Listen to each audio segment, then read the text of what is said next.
السلام علیکم ورحمۃ اللہ وبرکاتہ۔ 10 محرم الحرام کو جو کام کیے جاتے ہیں، آیا کہ وہ قرآن و حدیث کے مطابق، اجماع اور قیاس کے مطابق ہیں یا نہیں ہیں؟ سوال ہوا کہ آپ بتائیں کہ محرم میں ایسا کیا ہوا تھا جس کی وجہ سے شیعہ حضرات ماتم مناتے ہیں؟ وہ شیعہ حضرات کرتے ہیں، اگر وہ اس نیت سے کرتے ہیں کہ ہم ماتم کریں گے، ہمیں محبت اہل بیت سے ہوتی ہے، اسی طرح محبت کرنے کا طریقہ ہے،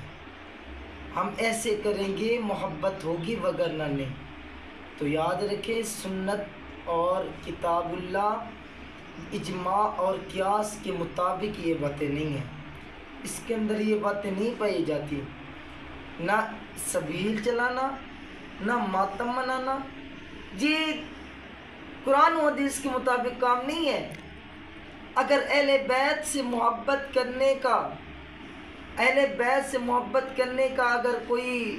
طریقہ دیکھا جائے، اگر کوئی چاہتا ہے کہ میں اہل بیت سے محبت کروں، تو امام حسین نے قرآن پڑھا، امام حسین نے نماز پڑھی، امام حسین نے صبر کیا۔ اگر کوئی چاہتا ہے کہ میں اہل بیت سے محبت کروں، ان کی سیرت اپنائے، ان کی سیرت اپنائے گا تو پھر محبت ہوگی نا، محبت اسی طرح ہوتی ہے۔ اگر محبت کرنی ہے تو یاد رکھیں پھر امام حسین کی سیرت کو دیکھ لو، امام حسین کی سیرت، صورت، چلنا اٹھنا بیٹھنا دیکھ لو، پھر اس پر عمل کر لو، پھر دیکھو کہ اہل بیت کے ساتھ محبت کتنی بڑھتی ہے۔